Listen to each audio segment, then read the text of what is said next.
We hope they will. It has really been unanticipated, but thank you very much for bearing with us and for staying online to share this important event for us, where MISTRA is launching its 28th priority research project related edited volume. And we are particularly proud of this book. It is a book whose time has come. Yeah, it's quite a literature, both internationally and in South Africa, on protest, the manifestations, the implications of protest. And yet in the last few years, there has not been a systematic study. And this book undertakes that. I think it brings a wonderful, in-depth, textured picture of the manifestations of protest in contemporary South Africa. It shows how, especially around 2005, when protests started in South Africa, community protest, interest, organization protest, trade union protest, many forms of protest started escalating. So there have been analyses, but with close to 2 decades now of systematic protests in South Africa, it is a very good time to take stock of how society has changed, how protest has impacted on government and society, and how government and society really have changed in the course of this political practice that we see. And the book that we launch here today, thank you very much to the 3 co-editors, Heidi Brooks, Kosofeshi Shikane, and Shona Modiar. We are very proud of the work you did in editing this volume with MISTRA. And we see here how this ingrained form of protest has really become part of our social and social political beings in South Africa. And it is with that texture that we stand to learn so much from this edited volume. We really look forward to engaging with you in this virtual discussion. Audience online, thank you very much for the fact that you're going to be part of this discussion. The chat line is open and we look forward to your questions and comments. And a number of the authors, thank you very much. Several of the authors are in the room and several more are online, participating at a distance. So with that, I'm going to open the program. First, ask Executive Director, Mr. Joel Netshitenzhe, to speak a few words of welcome. And then it will be over to the editors and a couple of the authors to give us the syntheses of some of the findings. And then it's open question and answer session. And several of the authors are also online to participate in that discussion. After that, we shall ask Professor Msakisi Kobo of Wits School of Governance to lead with a few syntheses, points, interpretations of our day's discussion. So from this side, thank you very much. I open the discussions with a big word of thanks to MISTRA's partners, the Wits School of Governance and the Food and Beverage Stiftung. Mr. Joel Netshitenzhe, thank you very much. Thank you, Professor Boisens, and also our gratitude to FES South Africa and the Wits School of Governance, who have partnered us in today's event. The question that many will ask is, what inspired the research into mass protest action? Simply put, this is because MISTRA is of the view that we need to appreciate this phenomenon, including the historical continuities and discontinuities in the form and content of protest, and of course, the implications of this for the evolution of our democracy. I'm certain we'll all agree that democratic South Africa was born in the crucible of mass protest as a principal part of the struggle tactics. And in this context, the assertion should also be true that social agency and citizen participation are ingrained in the social psychology of our nation. We do, of course, have regular elections. The principle of public consultation is enshrined in the Constitution. Policies and programs have at times failed to pass muster in the courts, precisely because of a lack of consultation or because of inadequate public consultation. We've got many formal platforms, such as public hearings in the legislatures, ward committees, CPFs, Izimbizo, and so on. And in the labor market, company and labor law provides for platforms to explore consultation and negotiation. So the question then arises, why have mass protests escalated, especially during the past 20 years? This is the one set of questions that this volume seeks to answer. And it is appropriately titled Protest in South Africa, Rejection, Reassertion, and Reclamation. And it takes a scholarly tour of the post-1994 protest landscape as an expression of social agency, the varied forms and locations of protests, the drivers, the triggers, and so on.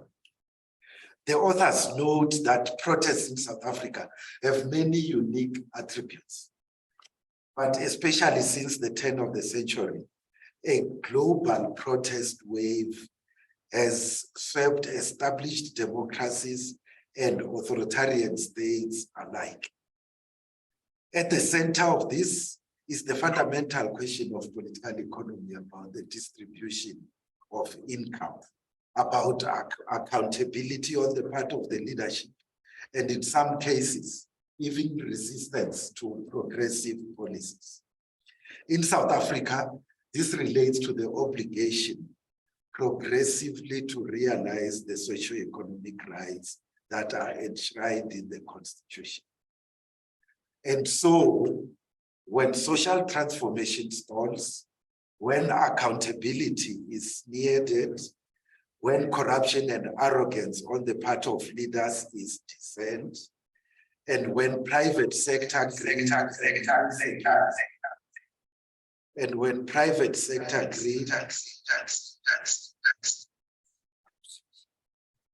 and insensitivity trump social responsibility, when all these and other negative things happen, the formal systems of engagement lose their usefulness. Relations between citizens and the state and between citizens and the private sector break down. Protest action becomes the outlet, and depending on the depth and the agency of the issues at hand, such protests can take violent forms. The tour in this volume includes such issues as contestations around the infrastructure and services, environmental concerns, and the gender dimension. It also peers into instances of intercommunalization, the weaponization of protest action against the other, especially foreign nationals, as well as transactional activism, reflected in the co-optation of some protest leaders into public or private sector hierarchies. Also critical is the response of law enforcement agencies in the continuum from heavy-handedness on the one hand to a seeming helplessness in the face of large-scale protest, violence, and looting. Arising from this is the critical question about the state's capacity to protect citizens and even its own integrity.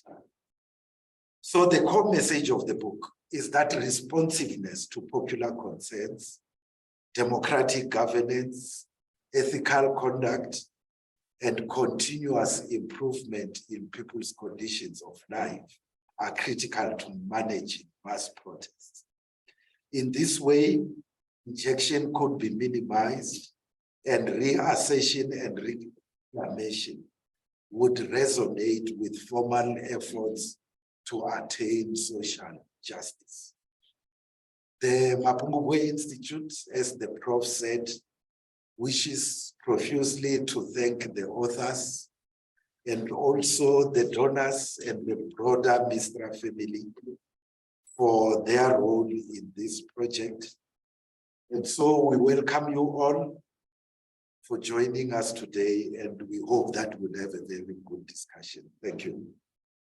Thank you very much, Joel. And with that, I'm going to hand over to the editors, Heidi, Sophia, and Shona. Heidi, I presume you go first. Shona, thank you very much indeed. Thank you. Over to you.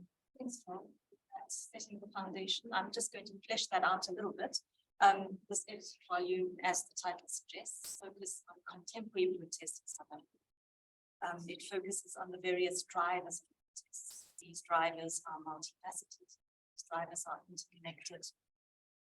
And it attempts to highlight some of the short-term causes of protest as well as the long-term causes of protest, which have their roots in grievances, which might be political, which might be economic, which might be social.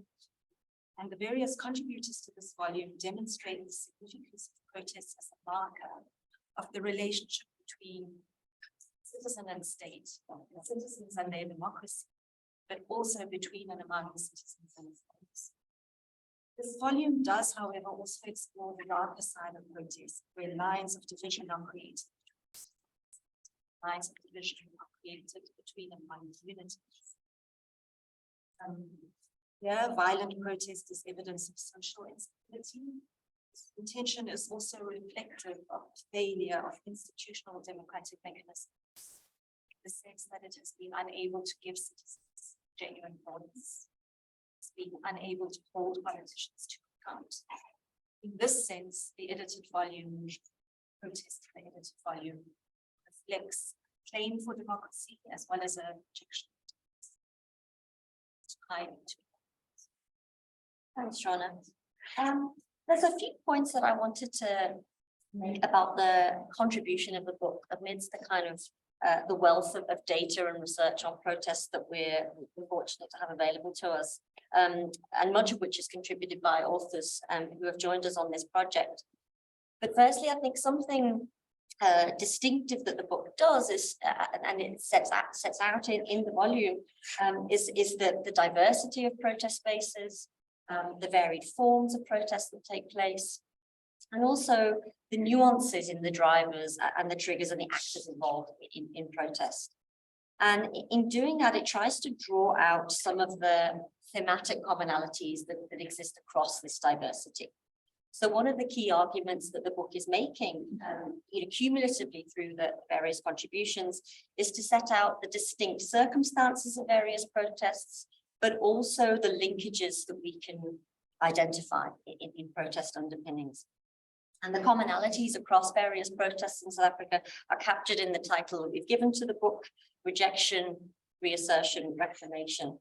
So across the kind of diversity of protest spaces, of forms and motives of protest, they all constitute a form of rejection, whether it's of the status quo, of lived conditions, of policies, of authority. It's a means of reassertion of rights, identity, ownership, belonging, and it's also a vehicle by which to reclaim citizenship, dignity, democracy, or power. So the book's really framing protest as an assertion of agency, but also, as Shona said, a call for inclusion as well. And the book also highlights importantly that protest in South Africa since '94 hasn't only been the preserve of the marginalized or those who seek progressive change. The book also engages with the damaging effects of protest, the damage that takes place both to physical infrastructure and to the very kind of fabric of society. And the chapter in the volume by Mary de Haas and that by David Bruce and colleagues at the ISS are wonderful examples of that kind of exploration of protest. So we can identify these kind of blurred boundaries between protest and alternative forms of collective violence that arguably go beyond protest, as Mary's chapter is titled, even if they're expressed within a broader narrative of limited economic resources. And Susan Boyton argues in her chapter that it isn't just an increased frequency of protests that we've seen, but also an increase in the range of types of protest. Some of which are demanding the state to do its job, and others are seeking to displace the state's role in some way and are a rejection of the dominant order. Also importantly, as Shauna suggested, we see protest that calls for improved democracy or more democracy. And protest that's a kind of a critique of superficial forms of participation that people experience or the limited accountability of political representatives.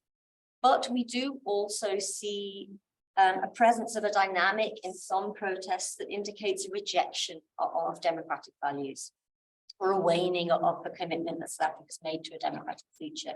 And Luke Simwell, Terry Maggart, and Trevor Ngwane's chapter captures that very well, and Luke will speak to that shortly. Also, as Joel suggested, we can identify resonances between protests in South Africa and the global wave of 21st century protest. So internationally, we've seen protest underpinned by experiences of deepening economic inequality, democratic deficit, and also the kind of varied experience of citizenship. And this is manifested in calls, across the ideological spectrum for inclusion. And not only has contentious politics been a weapon of those seeking social justice, it's also been used by the political right. And the United States and parts of Latin America are good examples of that. Although we don't have time to go into all the sort of policy implications of the research in the book, and we hope that you'll read the book to delve into that. And MISTRA also makes available a policy brief on its website that draws out some of the main findings and policy recommendations from the project. But it's important that the book really highlights that development needs to be consistently seen as central to the reduction of protest. And that policy responses, both specific interventions around particular grievances, but also efforts to deliver on existing policies must address socioeconomic conditions. And the failure of current frameworks to transform the lives of the majority of South Africans far more substantively than has been the case. So given that we see this kind of potential for protest to take us in an exclusionary direction, that it's socially divisive and sometimes anti-rights, then the depth of response to protest by the state and by societal actors broadly will really be what determines its role as a force for positive change and for a stronger democracy. I'm going to hand over to my co-author, Spencer. Yeah. So putting together this book was a very interesting exercise because, as the previous speakers have kind of elaborated on quite well, protests in South Africa, though often minimized to like service delivery, the images of individuals marching down a street and demanding some sort of response from the state to their grievances. What we find from all these chapters is that regardless of, it's not just that protests are complex, but they're quite nuanced in their differences. And understanding those nuances gives you a good understanding of what communities are really advocating for. And we elaborate within our introduction in particular around that protest is not just community vis-a-vis the state, but also tensions within a community as well, tensions within protest activists themselves. So finding a way of categorizing the book was a daunting task, to say the least, and had many different reverberations. But we split the book up into three particular parts. And the first part of the book really deals with understanding the broader context in which protests exist, not just within South Africa, but how South African protests exist within the global South. And Heidi's chapter really tries to unpack that. And then we understand how there are different forms of what Professor Boysen describes as protest repertoires, and how all of these accumulate with each other. And the first part of the chapter then culminates with a group from myself and Dr. Halfdan Linge around who doesn't protest in the country and why don't they protest? And why should we be paying a particular attention to those individuals?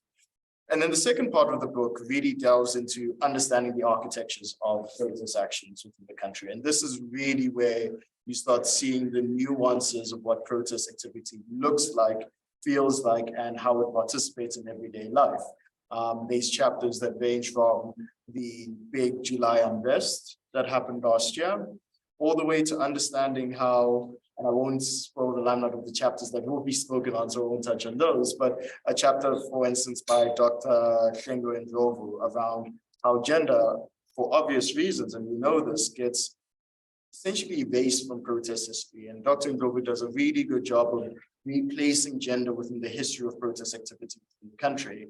And a lot of the chapters, I think, for those of you who are going to buy the book, and please buy 2 copies, not just 1, right, will really start understanding how each of those chapters are really delving with different aspects of what protest activity looks like. And then the final part of the book then deals with the repercussions of this. And that has 3 particular chapters, one that we'll speak on later on today, but the other 2 chapters really deal with this aspect of police responses to protest and the contribution that police activities have to protest activities within the country, and really poses interesting questions of those who are delegated responsibility of controlling protest activity, whether their responsibilities have been overextended, as Zianda Stearman kind of argues in her chapter, or whether they've actually contributed to protest activities as well, as will be further elaborated later on. But I think the book as a whole will really give a really fascinating insight into these complex dynamics, and in particular, the nuances that really come to the forefront, do not often come to the forefront of the imagination of South Africans or academics. And we hope this really pushes the needle forward around research for protest activity in the country. Thank you. Thank you. Because Lizzie, Heidi, Shona, much appreciated. And Terry Shakinowski, our Public MISTRA's publications coordinator, is going to be posting details of how to obtain the book in the chat column. And so we really want to encourage you to get this book, to engage with it, and to continue the process of feedback and engagement to the authors and editors way beyond today's event. But we also are going to highlight just 3 of the many chapters in this book.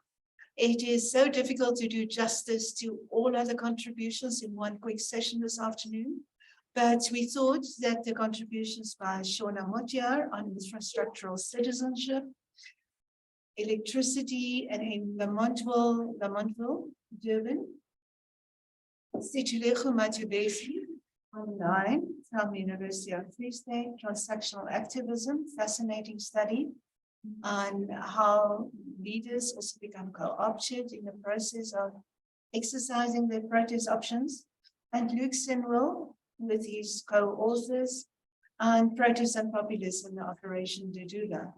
These are just 3 quick overviews of 3 of the chapters. And yes, as Mr. Fesi also highlighted, there are several sections in the book. And the one which is not being presented in the quick 3 presentations is the reaction and police reaction to protests in South Africa. And there in the room, we also have David Bruce, who will be available also to answer questions from the audience at a later stage. So yes, just a reminder, the chat column is open. Please post your comments and excuse me, and your observations there, questions, and we shall be very happy to turn the conversation in that direction. But over to the 3 quick overviews of chapters, starting with Shona. Thank you very much. Electricity connections, Lamontville. Thank you. Thanks so much, Susan. So my chapter is a focus on protests related to electricity contestations, and I'm applying Charlotte Lubatsky's ideas of structural systems to trace events in Lamontville that took place in the middle of 2020 in Durban, where formal householders removed illegal electricity connections of informal householders because these connections are beginning to impact on their power supply. So this resulted in protest action by the informal householders. This protest action took the form of barricading roads, setting municipal vehicles alight, burning down municipal offices. And my chapter examines the ways in which the state is visible at the everyday, spatial, and temporal scale through infrastructure, and how infrastructure is also a conduit for citizenship identities.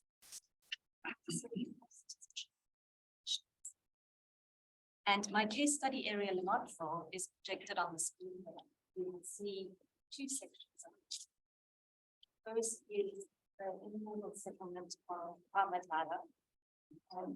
Second part is the formal part of the module. By formal, I mean housing is formal and people, residents of the formal section would have access to in-house electricity.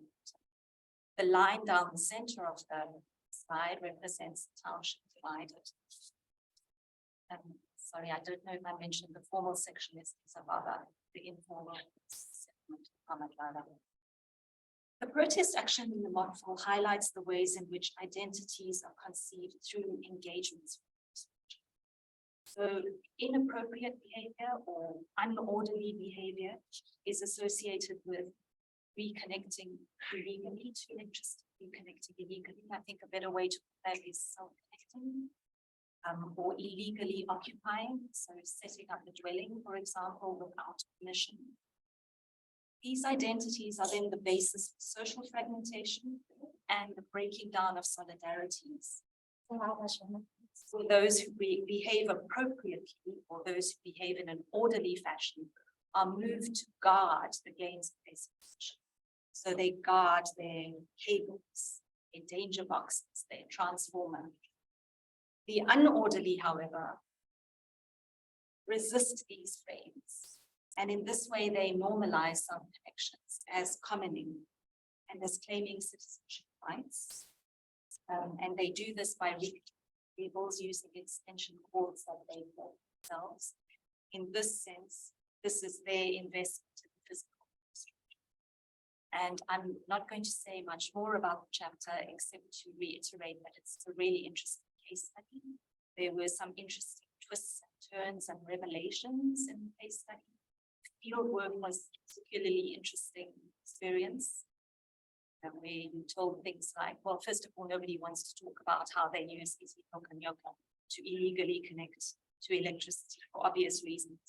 And then there were also narratives about, well, why should we discuss these issues with a woman, for example. So it's an interesting chapter, and I hope you read and engage with it. Thank you very much, Shona. Appreciate it. I'm sure there will be questions and comments on your contribution in due course. Thank you, audience. Participants online, please remember that the Q&A block is open. Thank you very much. And then we're going to move to Sejulego Matubisi. Sejulego, good afternoon, and thank you very much. We look forward to your presentation.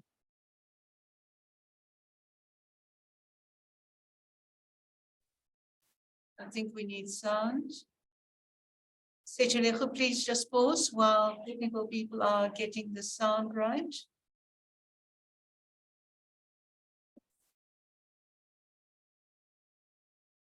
Good moment. In the meantime, we can see Sejulego's title there, Transactional Activism, Engagement Practices of Protest Leaders in Community Protests in South Africa. And Sejulego is ready with his presentation. We are just hoping that the sound system stops playing tricks on us today. See technical people just coming in. It's not Sejulego is not muted. That is not the problem. I wonder, technical people. Should I mute? So is somebody on mute? I'm sure Sejulego is pretty sure he's not on mute.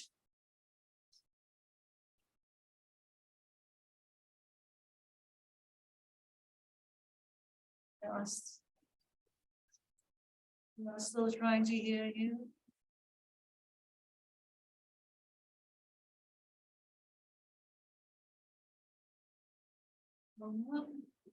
Supervising. Shall I ask Sejulego please to exercise a bit of patience? Sejulego, we're going to take you off air quickly and just bring in the next speaker because we really want to hear your presentation and a summary of your chapter. And so, but in the meantime, while we wait for hopefully the technical issues to be sorted out, I'm going to ask the authors of the other presentation who are in the room. Luke Sinwell, who's got a chapter in the book, co-authored with Terry Maggott and Trevor Nguane. And Trevor, welcome also in our room here, very welcome. And Luke, can I ask you to speak to your case? We don't know whether the visuals will be going, but a quick summary, few minutes of summary will be much appreciated. Thank you very much. Okay, thank you, everyone. Thank you so much.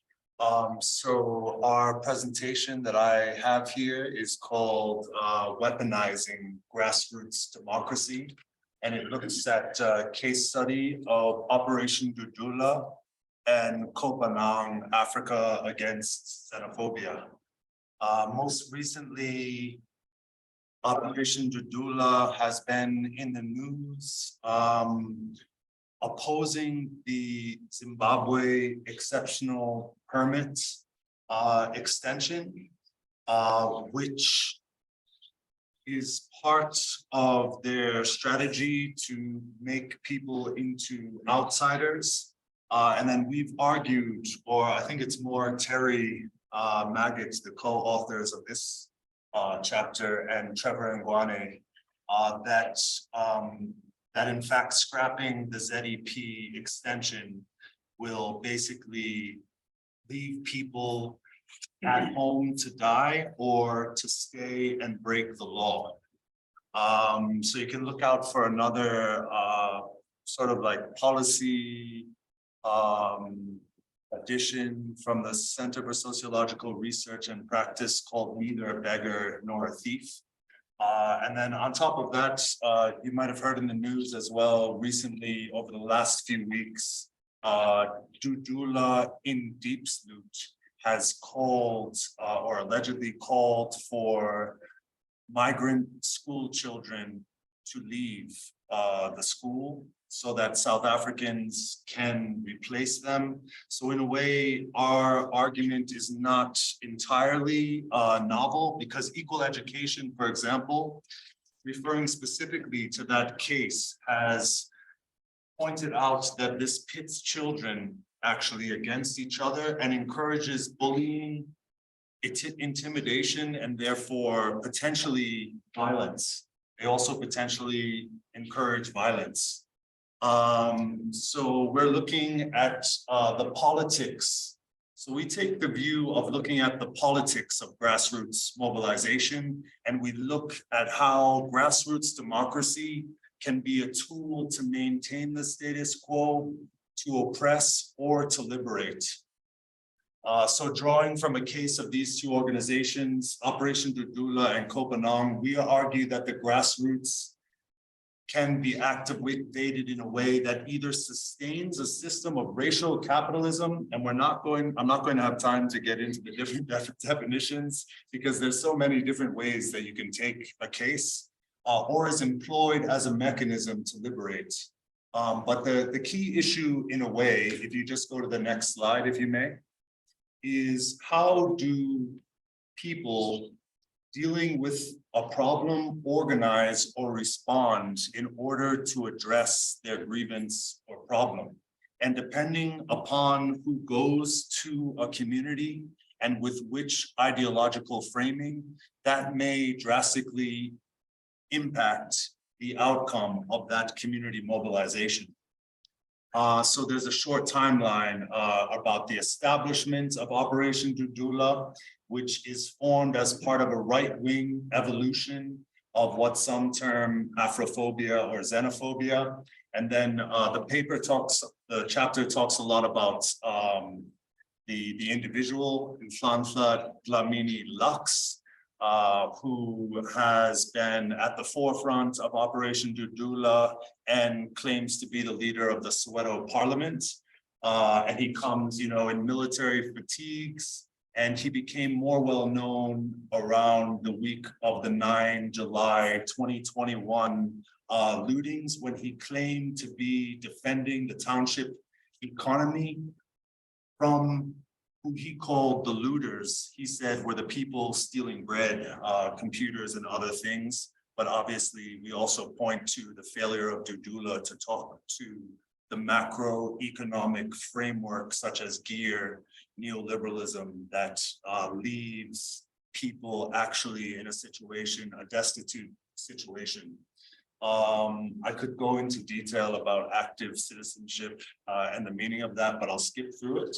But they also, Operation Dudula also led cleanup attacks against unemployment and crime in Alex and the Soweto taxi ranks. They were saying they were cleaning up the dirt, the grime, the people who were responsible for criminal activity. So we were thinking of this, we understand this as the weaponization of language that they were using to victimize people, and that could potentially lead to violence. And then CAPS, Kopanang Africa Against Xenophobia. This was, in a way, participatory action research. And we believe that it's not enough to write about it, but you should actually do something. So we were amongst the people who formed Kopanang on the 19th February 2022 in Johannesburg in response to the attacks. And then we wanted to write a paper to distinguish between Kopanang and Operation Dudula. And they also developed Dudula, a practice of demanding ID documents and extorting money from those they believed were illegal. There's quite a bit here in the next slide, if you may, just distinguishing between the politics. But Operation Dudula means to push back, to bulldoze. It suggests violence, to isolate and remove, to kick out, whereas Kopanang is more about the gathering together and the learning from each other. It's Pan-African and there's tolerance, although you can obviously get into the internal dynamics of each organization and how they shift or are in flux. So we look at a specific, we open the chapter with a specific case study that had the most extreme form of what we saw as the weaponization of democracy. So it was the deep salute when Dudula came, and basically the community had a set of grievances around the crime rates, and then the minister, Becky Tele, promised to intervene. But then over the next 2 years after that, it remained unresolved. And then in early April 2022, 1 year ago, the community was agitated because they thought, well, 7 people were murdered, and they thought allegedly by Zimbabweans. And they demanded, this is important, they demanded that the government intervene. And then Becky Tele went to the settlement and addressed the people, and he promised to send more police into the area and said he would come back the following day with the Minister of Home Affairs to address the complaints about undocumented migrants. And then I don't know if you have time for this 1 minute. You can skip over it. I think you're fine, please proceed. So if this restriction. How old are the people? My son's outside, so he was. No, there's no violence. Just there's actually no violence in the question that the editors were importantly raising actually was the relationship between the things that Nhlanhla Dlamini Lux was saying in this particular speech here, where he was addressing the community of Deep Salute at this particular moment when the community was waiting for Becky Tele to come in. So basically, if you could see this, what he says there, we quote it in the very first line. If you go to, okay, let's just go to 10 minutes and 27 seconds because it's better to hear it from the horse's mouth than from mine. It's 10 minutes and 27 seconds. 10 minutes and 20 seconds. So he's addressing the community right here and pointing to the way forward. On the eve of the murder of Elvis Inyati,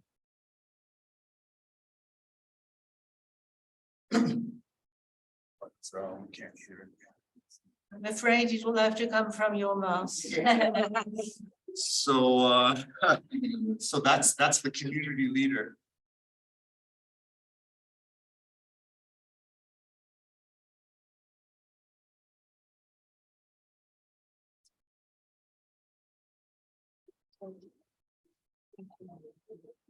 It's not quite audible. So basically what's happening here, but at least you can go to it yourself afterwards.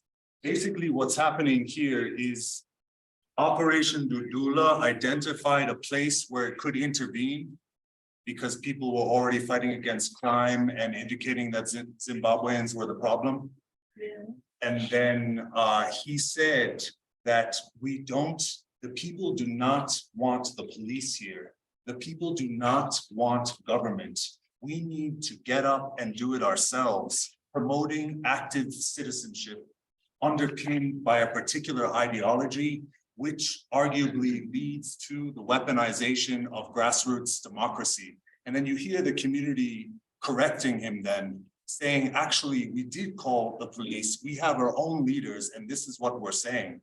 And then that evening, after they left, that night, after the ministers left, after Lux spoke, they killed, allegedly, it could be Operation Dudula, it could be the fire that they were stoking, but they were stoking the fire, was stoned and burnt to death by a mob of 30 people who demanded ID documents and money that he didn't have on him. So instead of going to the police, as the community suggested, they took the path that Dudula had historically done, which was to take matters into your own hands and remove or kill the people that they don't want to be there.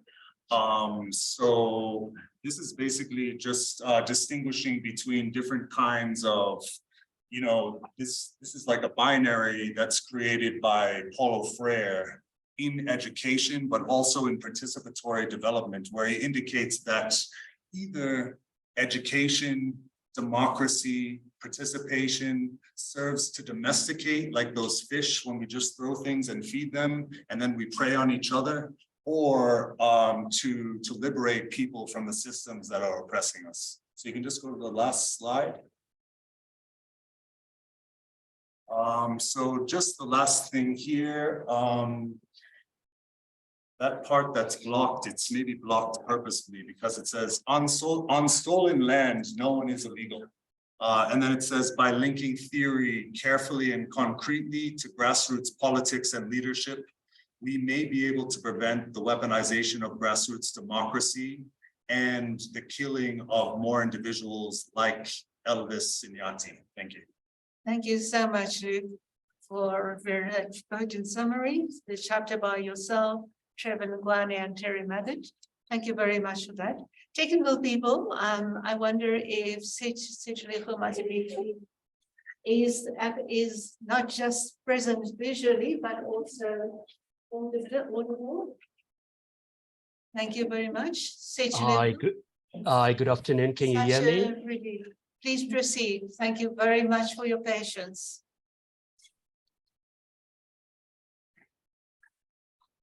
Thank you. We see Sitchlicho screens. Thank you, Sitchlicho. Over to you.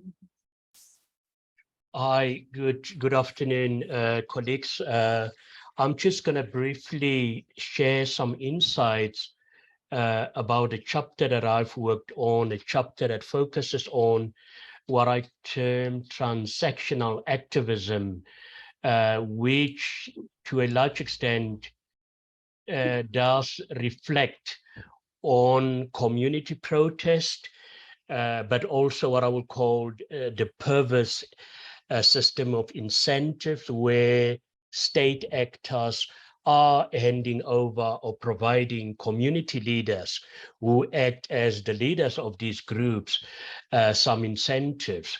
But what we all know in South Africa, and if we look at the focus of the chapter, is that the visible manifestation of the contentious political landscape of post-apartheid South Africa with enormous impact on the life of citizens. That is the impact of community protest. But unfortunately, and as that then Jewel Netizen have also stated, despite what I will call a very vibrant participatory governance framework, there's no signs that these community protests will soon end in South Africa. So what I'm aiming at is a chapter illustrates that the engagement practices of these community groups, not necessarily social movement leaders, are critical and may create a perverse system of incentives, what I term transactional activism, that has a huge impact on agency and also the future of community organizing in South Africa. But if we look at scholarship in South Africa, you will see that the dominant focus is definitely on the causes and the nature of community protest by moving toward a more systematic examination of the varying engagement practices of protest leaders. That is one way that one can actually get insight into why, if you look at the argument of the chapter, are there areas that are so protest prone in South Africa. I can mention a few cases where I've worked and where I can even predict. You've got the Kurumans of this world, you've got Harabo in the Western Cape, and even Ficksburg here in the Free State. There's been a vicious cycle, and one can even predict year on that the protests in those areas will not come to an end because of this particular factor, where the complicated interaction between protest leaders and the elite actors have shaped a new generation of grassroots activities by promoting their interest at the expense of these community groupings. And what is important about this chapter, the chapter points to the fact that by starting to pay attention not only to the causes of protest, but also on these groupings leadership context, that can help us explain the engagement practices that have started to affect the operations of community groupings and have led to a vicious cycle of community protest in South Africa. Now, just in short, I just want to give you an overview of the methodological and the theoretical approach. This study were conducted amongst, as I've indicated, protest leaders, community members, and municipal managers in several case studies, 6 case studies. One was in Ficksburg and Kuruman, and the other 2, the first 2 case studies primarily focus on municipal or the so-called perceived inadequate provision of municipal services. And the 2 case study sites there, if you looked at Ficksburg and Kuruman, but what we have also realized that it is not necessarily service delivery issues that contributes to community protest. So in your mining area, mining affected communities, these community protests are also having a huge impact on the livelihoods and the normal operations of communities. There I focus on Atok, which is in Limpopo, it's a village next to Burgersfort, and Jagersfontein in the southern Free State, just 120 kilometers to the south of Bloemfontein. But what I've also realized that it was this cross-boundary issues, demarcation dispute have also contributed to community protests in South Africa. And I focus on Hutsong in Gauteng and Sosselberg here, which is also in the Free State here. But the whole notion of transactional activism is definitely not a new phenomenon. And I link this to the classical resource mobilization theories, the notion of cooptation, elite incentives, studies on leadership, but also the notion of clientelism that gave me an understanding of what happens when state actors meet with or engage with community leaders. And one key takeaway, which is actually the conclusion of my presentation, is that by focusing on transactional activism, that gives us an understanding of why protests are never ending, getting to an end in certain areas, but also when you provide selective incentive to community leaders, what you're actually doing, you are only muting the protest for some time, but the fundamental grievances of that community will never go away.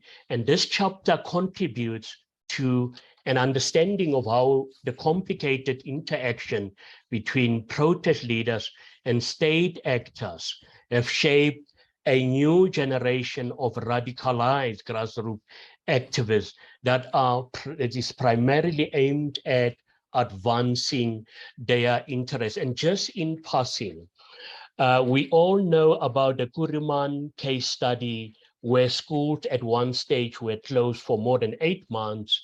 And when I asked the respondents or my respondents, why are you using your kids as bargaining power here?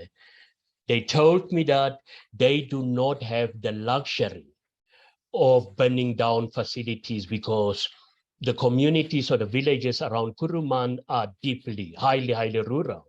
And for them to become highly visible, they also wanted to get jobs at the municipality. And one from these members was, go and do your homework, go and do your investigations.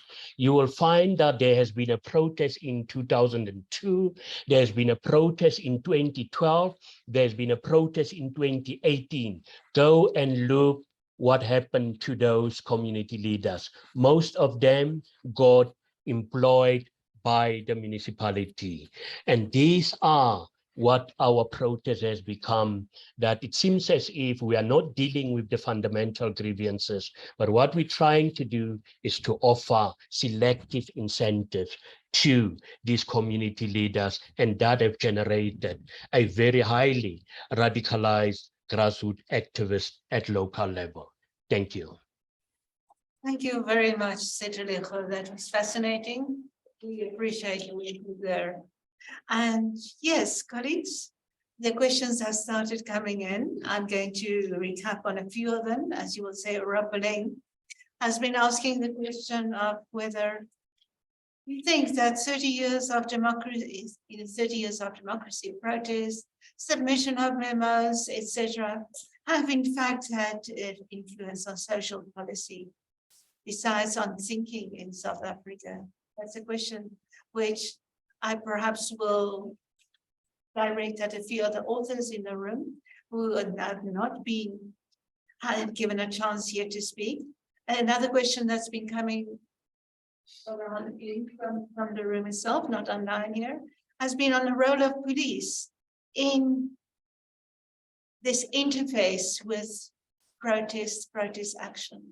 And whether, and that is perhaps a question that relates to the chapter of David Bruce, Lizette Lancaster, and Gareth Newham, whether the police also instigate violence, or whether the police become co-opted in protest action and help generate these new enclaves in which gangsterism, etc., can take shape. That is one question. And Sibisi Lidiana, good afternoon, Sibisi. The bottom sounds interesting, can't wait to get a copy. Is there a chapter on why protests have customarily been so violent? the use of violence in protest. I will direct this at the authors. An anonymous attendee is asking, considering that our government goes all over the world to mobilize for investment, to come to the country, why unemployment is growing? I believe unemployment contributes to public protest. There is a lot into, maybe the editors can reflect on that briefly. Socioeconomic inequality is a big theme, well recognized across many of the chapters in this volume, and how that has been soliciting a huge amount of protests, deprivation, and I think chapters also to introduction also talks about deprivation there. Good. I'm first going to start with one David Bruce. Thank you very much for representing the chapter by yourself, Lizette Lancaster and Gareth Newen in this volume for the ISS. Much appreciated. A reflection or two, perhaps, on the role of the police in either containing or soliciting further violence when protests go violent. Right, okay, thank you. Hi, everyone. I guess maybe I'll just try and say two things or right off the cuff. The one is just that it would be a mistake to overgeneralize about police practices and the role of the police. There are quite a large number of protests in South Africa every year. And the formal framework of the SAPS for since the transition to democracy, since the establishment of the SAPS, since the late 1990s, has been one of negotiated crowd management. So there is, if one was able to document in great detail every protest that has taken place and every protest to which the police have responded, one would find that there has been some investment by the police in this, this approach, which emphasizes the issue of negotiated crowd management and which emphasizes the role of the police in trying to minimize the degree to which there might be violence and potentially even to facilitate some kind of negotiation around the demands of protesters. So that has certainly been one facet of protest in South Africa. And, I think it's clear that if that hadn't been one facet of policing, of protest in South Africa, the death toll from the policing of protest and the level of injuries from the policing of protest would be far greater. On the other hand, one does have certainly evidence of another range of practices within related to policing. The one contributing factor here might be the fact that in some cases where the police respond to protest, it's only very small units of police who are deployed to respond to the protest and often engaging with or at least in some cases engaging with very large crowds of people. So insofar as there is research that's been done on this issue, which has been by government itself, one of the findings of that research is that there is this kind of phenomenon where police feel, in many ways, kind of out of their depth in responding to these incidents and might then resort to the use of rubber bullets and other weapons in order to control protests. But the other aspect of it is something which is touched on, at least in the chapter, in our chapter in this volume, which is this issue that to some degree, police tactics themselves are orientated to what can be called the undifferentiated use of force. So in, what is it, in 10 days' time, or 10 or 11 days' time, on the 10th of March, it will be the 2nd anniversary of the death of someone called Mthokozisi Ntumba. And Mthokozisi Ntumba was in Braamfontein on the 10th of March, 2021. He was visiting the doctor. And as he was stepping outside, stepping out of the doctor's rooms onto the streets of Braamfontein in Johannesburg, he was unfortunately happened to be stepping out into the streets in a context in which the police were responding to a student protest. And one facet of the police response to protest in South Africa could be seen as the undifferentiated use of force. So what that means is that once police regard themselves as having the justification for the use of force, they fire rubber bullets or use other weapons against anyone who is present in that locality or vicinity.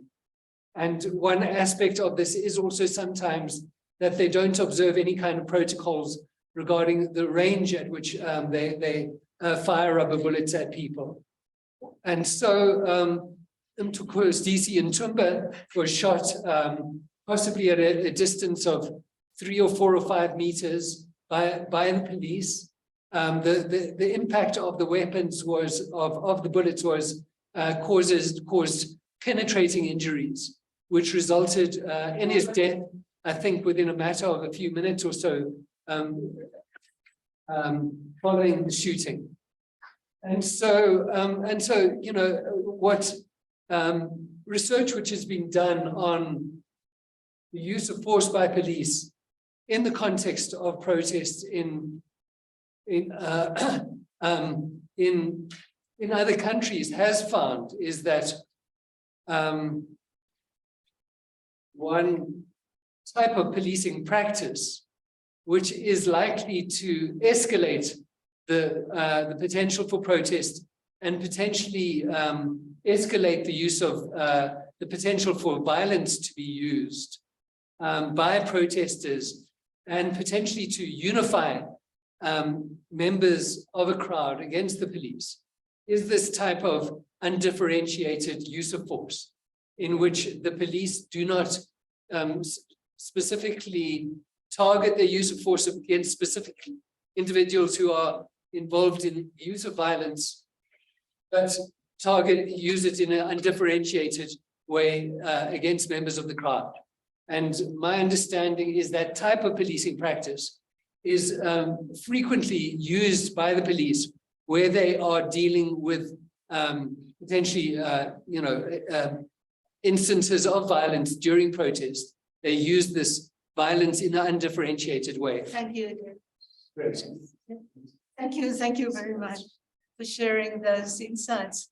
And I think you already went quite some way in answering one of the questions on protests and why protest is violent, tends to be so violent in South Africa. And I'm going to, before I turn to the editors for answering several questions, I want to ask Trevor Mngwane. Thank you, Trevor.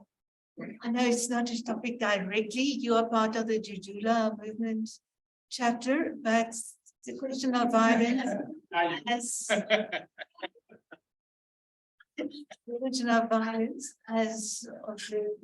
mentioned by Sinwell, featured very strongly. Violence, not just saying police violence, but the rejection or the condemnation of the absence of police on previous occasions.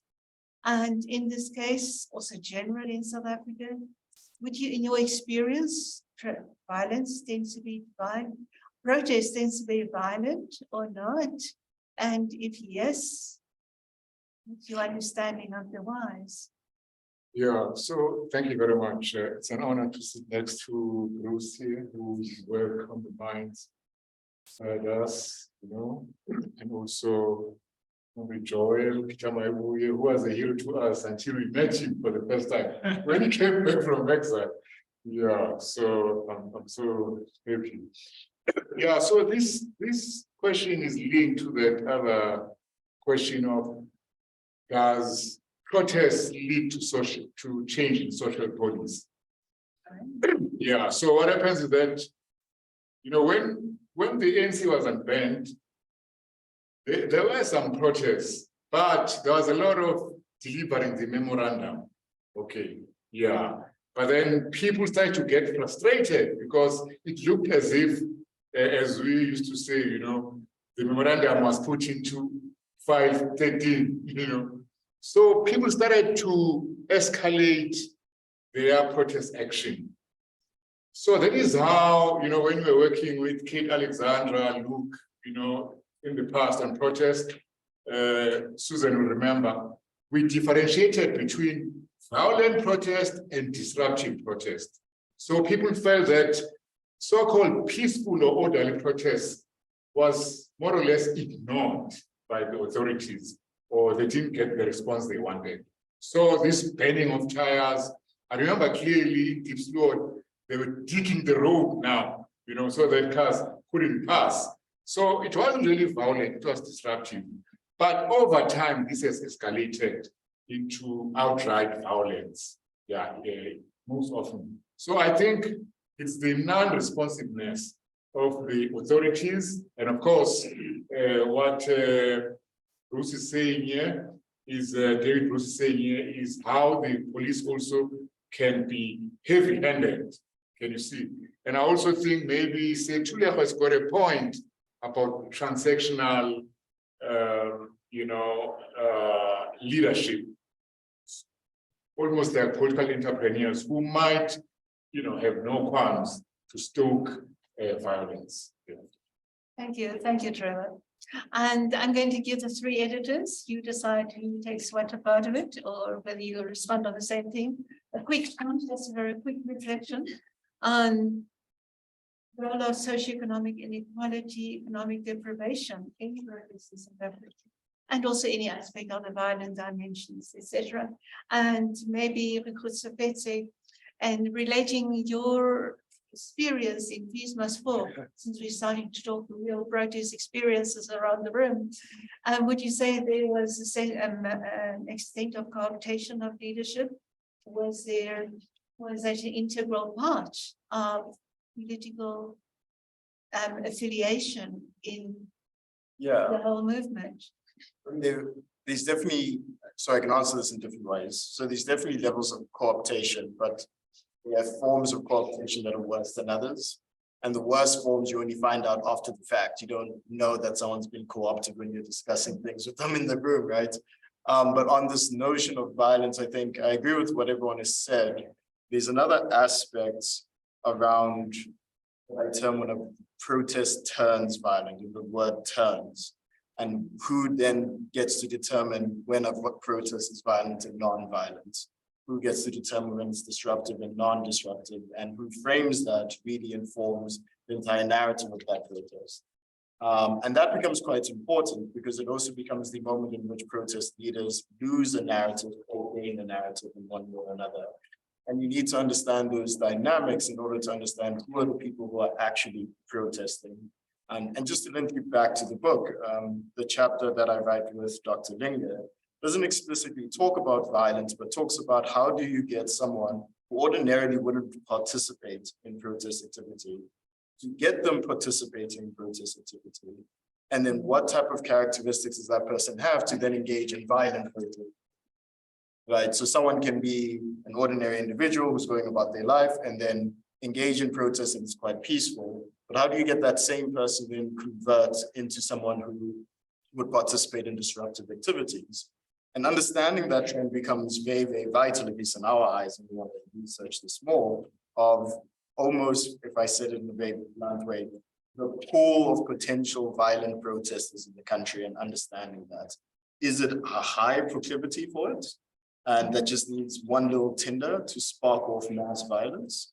Or is it very low proclivity to engage in that type of activity? And understanding those numbers becomes quite interesting. But again, understanding why people then move from peaceful to violent, that moment, that shift becomes quite important because the context often defines it.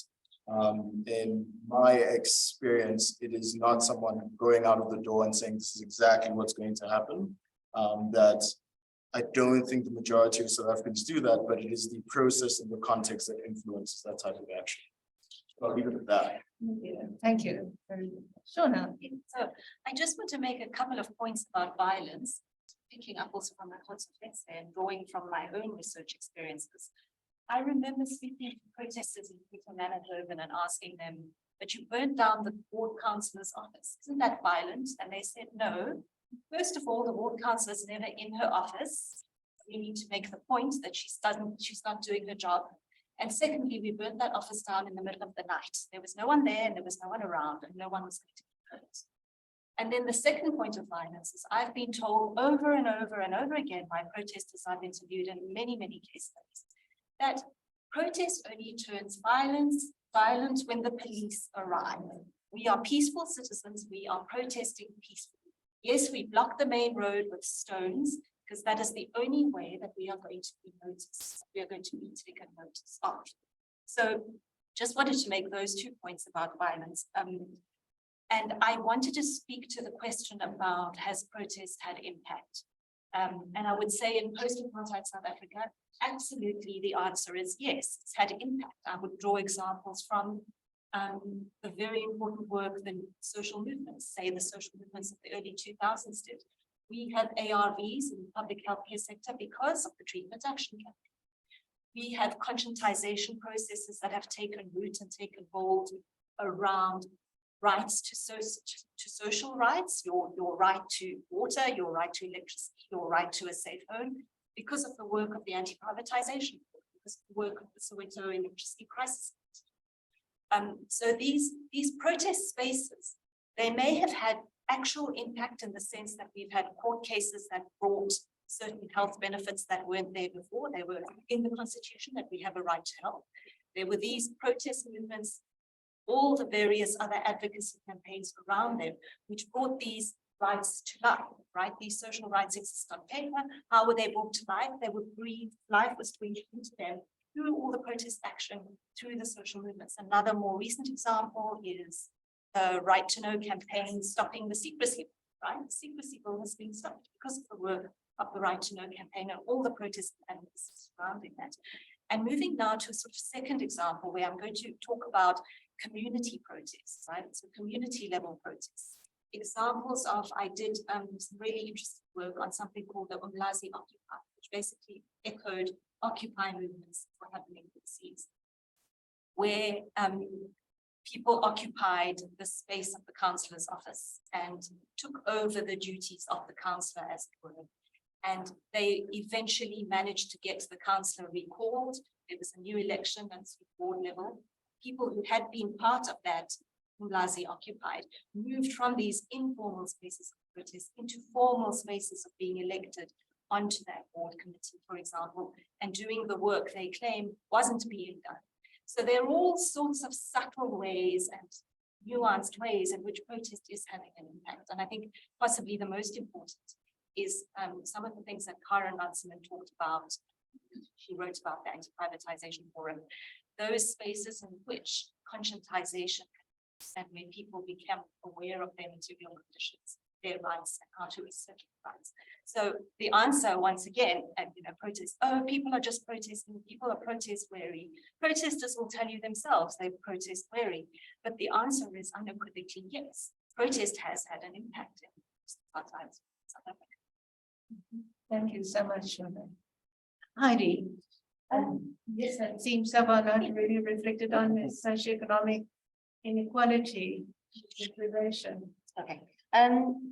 Thanks, Susan. Yeah, I think look, underpinning the whole book and the chapters that run throughout the book is this underpinning of socioeconomic equality. So it's a very strong theme in the book. And that, that in itself, if we want to go back to the topic of violence, provides fertile ground alongside the unresponsiveness of the state that Trevor was mentioning.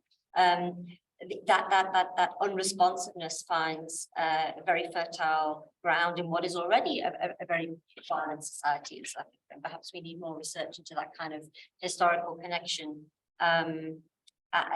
David's chapter with his colleagues at the ISS looks, for example, at a much longer history of vigilante justice in South Africa and the existence of that, and the challenge of trying to root kind of approaches of community policing in that kind of existing context of violent, informal forms of justice in South Africa. So perhaps we need more, what I'm saying here is perhaps we need sort of more work to look at how this kind of unresponsiveness in the state, persistent socioeconomic inequalities and deepening socioeconomic inequalities, how there's very kind of fertile ground for violent forms of protest when we locate it in that context against the backdrop of a very violent society that we live in. But certainly a key kind of, looking specifically at socioeconomic inequalities and deprivation, certainly all of the chapters in one way or another, whatever the kind of deeper structural drivers of protest might be, or whatever the shorter term triggers are, really all highlight that kind of key underpinning of a yearning and a need for development in all of the protest spaces that are discussed in the book. And I think that's why one of the main kind of overarching policy recommendations, if you like, of the volume is that we need to see concerted effort at delivering on existing policies to change the circumstances of the majority of South Africans. And that we need to see renewed vigor and perhaps new targeted interventions in particular areas, whether protests are peaceful, violent, or disruptive. Often there are commonalities in the underpinnings and what people are asking for, in the kind of the shortcomings in their experience of citizenship, of inclusion of some form or another, and much of that is related to experiences of deprivation and exclusion, socioeconomic exclusion. So I think that's a very strong theme that I think when people read the book will see comes out in the various chapters. Thank you, Heidi. Thanks. Thanks all the authors around the room and CTBC, MITBC online. Thank you very much for your contributions there. I'm going to move to the part of the program now where Perhaps before you do that, Sorry.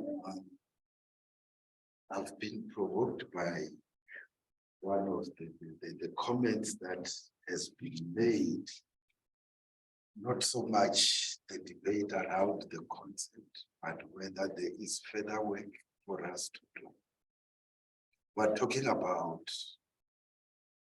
protest activism in general terms.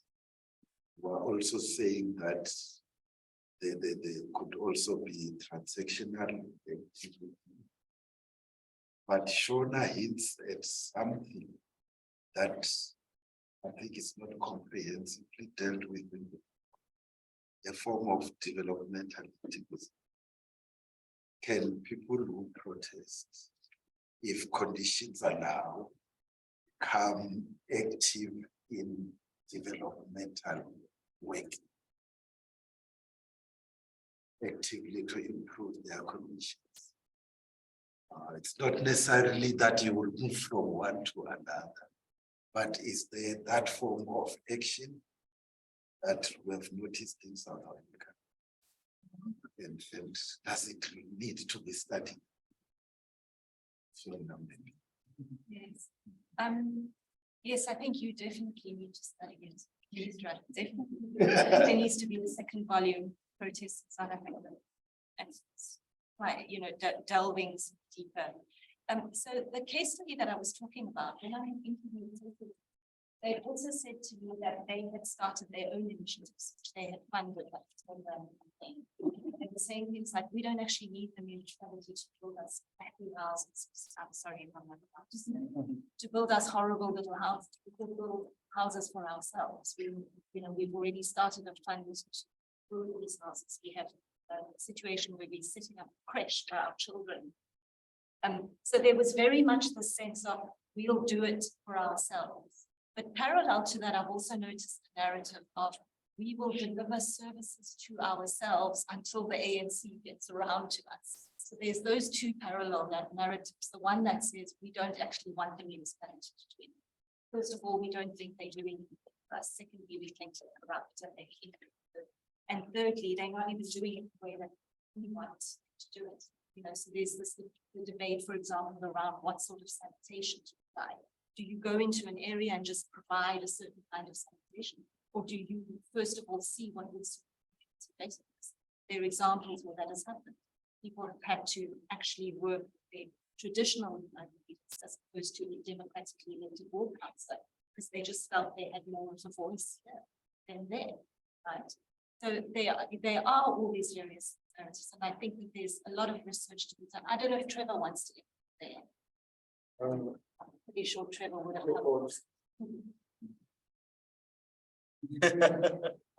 maybe not. But I just have one last thing, that one of the chapters also deals with this by Dr. Fanny Kabai around rural communities and fishing communities. And this idea that the government comes with a plan around, we need to expand our exploration of oil fields in the early 2010s. And then that evolves into the actual exploration project. And then rural communities saying that this will fundamentally affect not just our livelihoods, but the way of being within these communities. And the active steps that that community makes to say that we are countering the developmental project that the state has kind of proposed over the last 10 years with an alternative to say that you need to think differently about development. You can't remove communities from it. So I think that's another chapter that doesn't touch exactly on developmental activism, but I think is quite an important one. Thanks. Thank you very much, colleagues. I'm sure this conversation will continue long after this event. But I'm now going to ask Mr. Tobo. Thank you very much. Mr. We've asked you to give a few reflections right at the end of these proceedings. So over to you. Thank you very much. Sure, thanks, Suzanne. Riveting discussion. Thoroughly enjoyed it. It's very clear from the different contributions that a protest is multidimensional, doesn't have a singular logic. There are different contexts and motives that drive protests. Some we would characterize as legitimate, and some would choose to delegitimize. Some as one of the speakers indicated, shaped by particularistic interests of elites and actors who are often faceless, but are able to shape the direction and the course of the different protest movements. I think it's also important to locate the discussion and perhaps the subject of another volume within a sort of a global landscape, because with a growing global fragmentation, loss of legitimacy of globalization, the global inequalities becoming a lot more accentuated. There's a sense of unease across the developed and the developing world, and the different forms of protests that are emerging. We saw some of these in Britain, pro-Brexit protests and anti-Brexit protests, intra-community tensions around the future of Britain. We saw another form of protest, some would say right-wing protests, the Trump's supporters storming the Capitol Hill. We saw other variants in France against the Muslim community, and sort of protests that are othering and of the shape that we see in variants of South African anti-foreigner or xenophobic protests or Operation Tudula. So there isn't something exceptional in South Africa. It is deeply worrying from the perspective of our own norms. I think also there is a, as I was listening, it dawned on me that there is, increasing questioning of some of the norms and the values we've taken for granted, such as the constitutional arrangement, and whether it does have substantive democracy, that is, it enhances capabilities at a community level, it broaden the socio-economic rights, it does well to address human condition or the indignities or the structural violence that many communities are living under. And we talk about the physical forms of violence, and there are multiple dimensions of violence that are co-reinforcing or that trigger one another. And I think not to say we rationalize violence, but I think it's important to explain it so that the conversations don't move in parallel.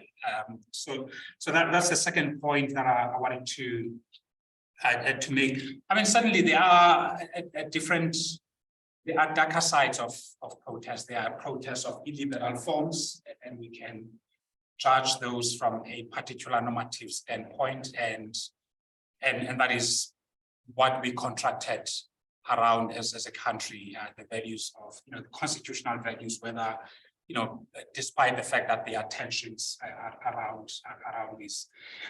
There was a perspective, when certain forms of protest were on the rise, even amongst the progressive, we would would find a label for these, call them populism, the rise of populism. And the undertone really was that these are on the extreme, they are away from the center.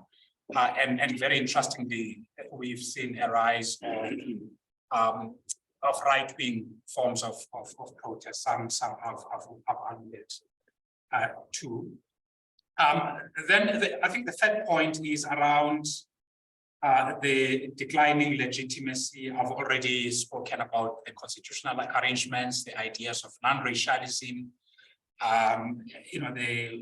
what Joel used to call the flow of norms.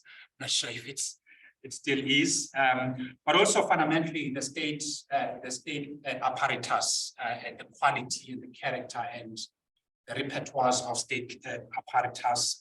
For an example, the police, and Dave Bruce has spoken quite a lot around these.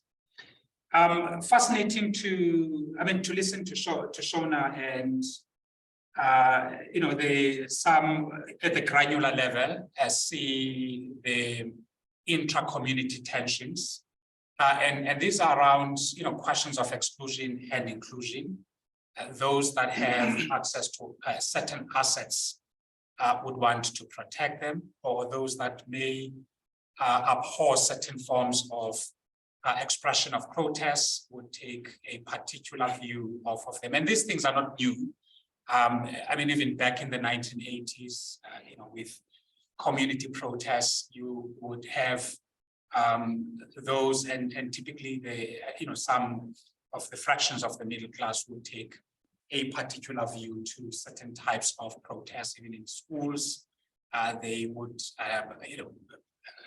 speak out against school boycotts, or they wouldn't participate in bus boycotts, or in forms of consumer boycotts.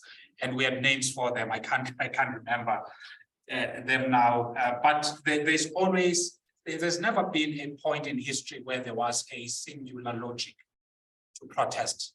However, building on the points that Joel made earlier, I think there was, as part of the evolution of mass mobilization as one of the pillars of struggle, a sense of discipline. If protesters were on the roads or the streets protesting, the protest leaders would call for discipline. Let's express discipline. Let's abide to revolutionary morality, etc., etc. Now, I think one other idea from the conversation, or rather what I detected to be an assumption, is this notion that the masses or the protesters are static, yet these are changing actors all the time.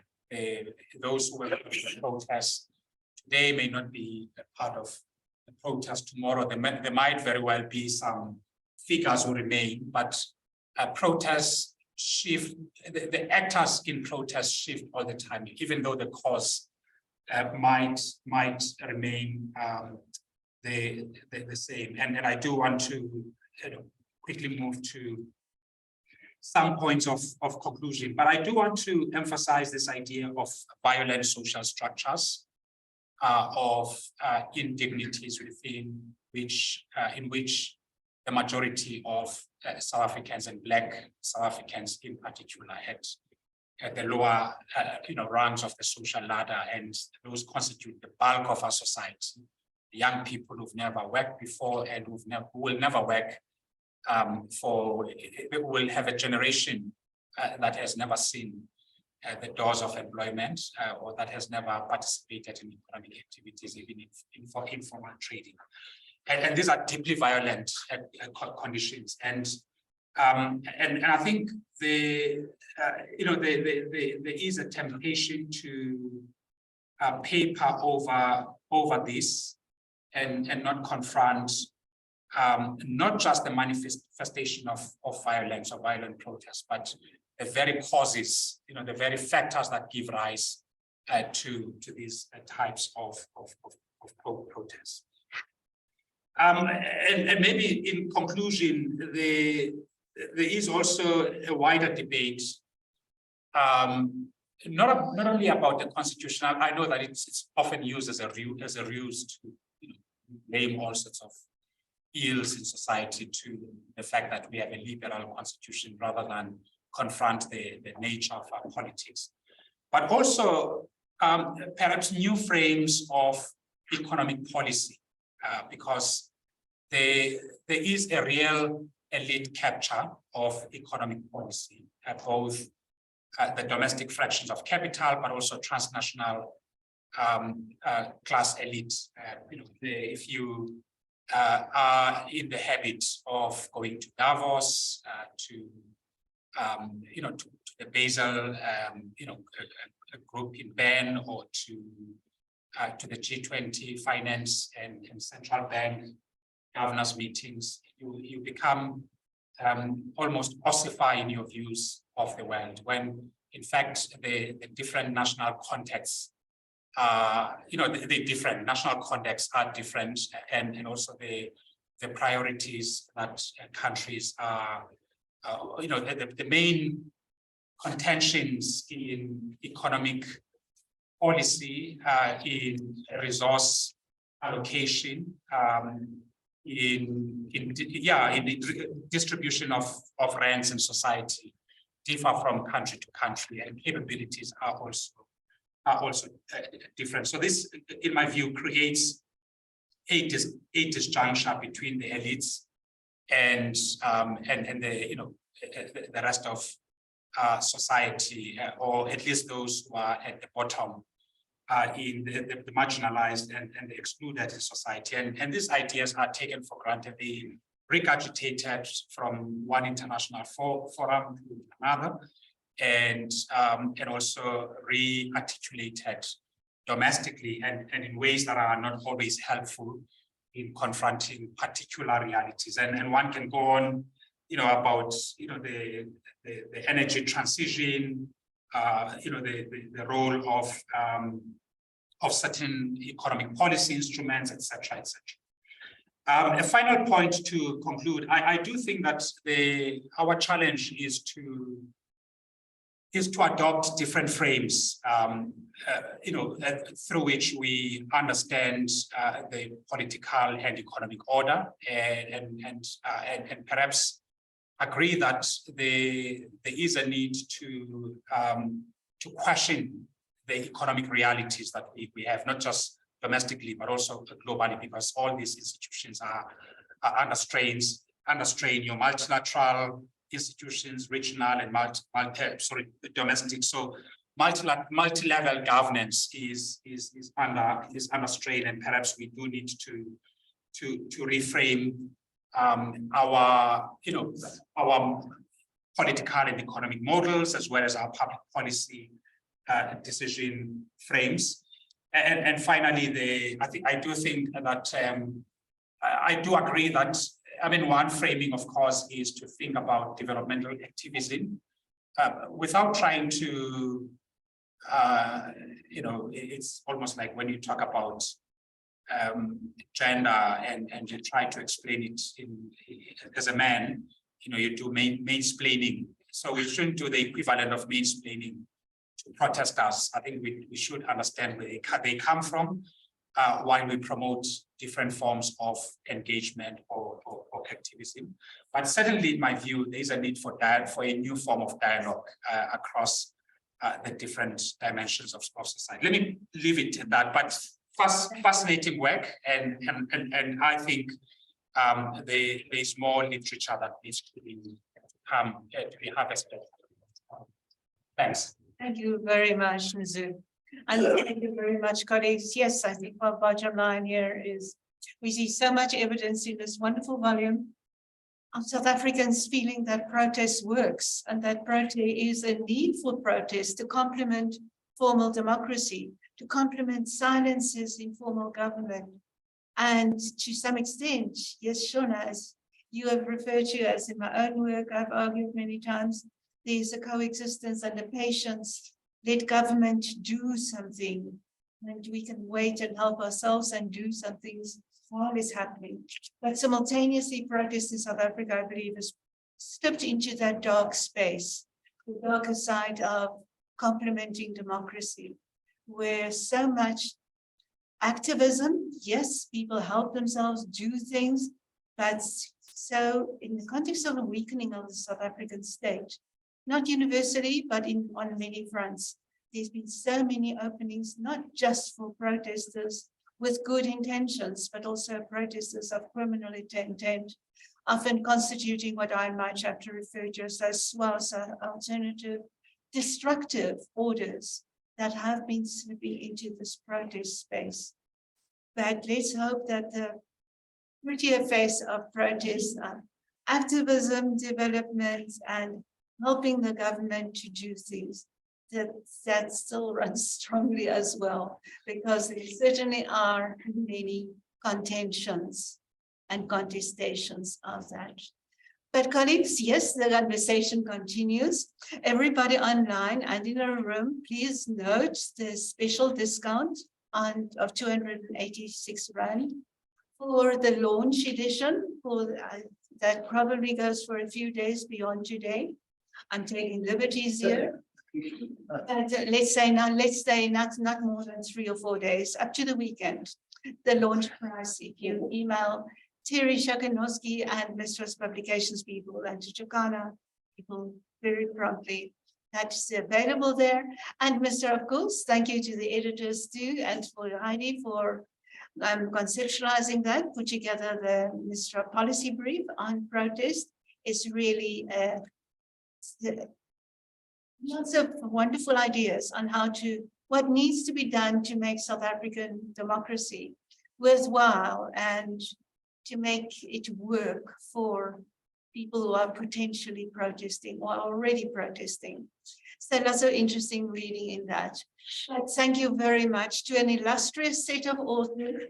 I haven't got the time to mention them all, but everybody online. Now look out for chapters not mentioned today that we haven't had the time to give the authors time for presentation, like you in the corner, and Fanning Kapai, Mary de Haas, Sianda Stuurman. There are quite a few of these people in the book. They have wonderful chapters in here, and we invite you to buy the book and to read it. And also, of course, as always, these projects are possible for MISTRA because we have donors and funders. And thank you very much to all of them who helped MISTRA make this volume possible. Thank you very much, just once again, to the editors for a job well done. And thank you, Joel Nechadenze, for supporting the project. Thank you very much. Thank you. We close this meeting. Thank you very much, everyone.